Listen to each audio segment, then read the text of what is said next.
grand luxe ni mzuri sana d'avoir une intimité avec le Seigneur. kuwa na uhusiano pamoja na Mungu. Amen. Amen. D'où était venue cette capacité? Wapi kutokea ile uwezo? La gloire de Dieu qui était descendue sur lui. Ile utukufu ya Mungu ilishuka yule yake. Lorsque Dieu te baptise de sa Wakati gloire, Mungu anakuvika na utukufu wake, il vient dévoiler ce de quoi tu es capable. anakuja kutosha ile uwezaji Il vient manifester ton originalité. anakuja kuonesha. Amen. Lorsque tu vis avec la faveur divine, Wakati uko naishi na bahati ya Mungu, il y a une attraction dans ta direction. panakuya kukokotewa munjia yako. Quelqu'un comprend ça? Mtu anaelewa hivi. Tu attires les ressources, Unakokota tu mautajiri, attires les hommes, unakokota tu bantu, attires les opportunités. unakokota mapata ushindi. La victoire n'est réservée qu'à ceux qui n'abandonnent jamais. Ushindi wanaitayarisha njia bala bachake. Jésus dit ceci: Yesu anasema à hivi, celui qui va persévérer kwa yeyote tadumu jusqu'à la fin, mpaka je kumwisho donnerai la couronne. tamupatia On ne peut taji. pas donner la couronne Abawezi kumupatia à Mungu celui qui taji. abandonne avant d'arriver. Ule La croissance dans la foi,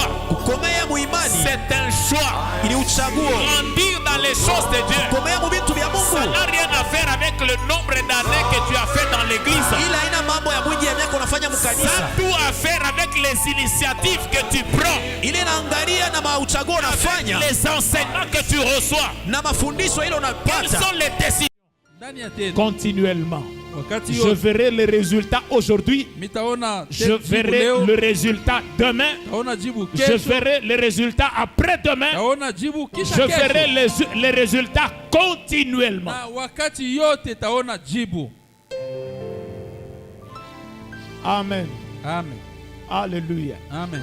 La révélation de la parole de Dieu. Ufunuo wa neno la Mungu, La pénétration dans la parole. kuingia ndani ya neno, Tu vois au-delà de ce qui est écrit noir sur blanc. unaona kupita ile banaandika Tu découvres mweupe des na mweusi. vérités qui sont cachées là-dedans. Unatambua makweli ile Et quand tu as déjà découvert ces vérités, na kama unatambua ile makweli, tu resteras un homme libre pour utabakia toujours. mtu mwenye uhuru masiku yote. Les enfants de Dieu étaient dans la captivité. Watoto wa Mungu walikuwa mkifungo. Dieu avait déjà parlé de leur captivité. Mungu alikuwa kusemaga mambo ya kifungo Il yao. avait déjà déterminé même la période. Alikuwa kuweka na wakati ya Mais kifungo. c'était écrit dans un livre. Na iliandikiwaka ni mkitabu. Et ces gens étaient en train de vivre dans l'esclavage. Na watu hao waliishi ndani ya Ils ont utumwa. continué à souffrir. Waliendelea Ça a kuteseka. pris une personne Na kulikuwa tu ni mtu qui mmoja est allé fouiller dans ce qui ule est écrit anaenda kutafuta mule par le nom mnyandiko. de Daniel. Na jina yake ni Et Danieli. il dit, j'ai compris par le livre Na anasema naelewa kupitia que kitabu notre captivité devait s'arrêter à 70 ya ans. kwamba kifungo chetu ilistahili Et kishimamie quand hapa. il a compris, Wakati il a alielewa, découvert, alitambua, il s'est engagé dans la prière. anajiingiza ndani ya maombi. Si tu n'as pas encore découvert, Kama uyatambua et si tu ne comprends rien na du tout, kama uelewe kitu, tu ne prendras aucune initiative. hautabeba ta initiative moja. Il a compris Alielewa quand il est allé chercher. pale alienda kutafuta La révélation de la parole de Dieu ufunuo wa neno la Mungu, gardera ta foi itachunga imani en yako action continuellement.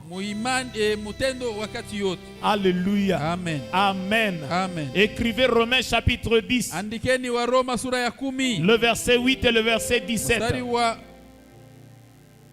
Le verset 8 et le verset na wa 17. 17. Écrivez aussi Hébreux chapitre 11, Ebrania sura ya 11 le verset 3. mstari wa 3. Écrivez aussi Hébreux chapitre 13, Andikeni Ebrania sura ya le verset 13 7.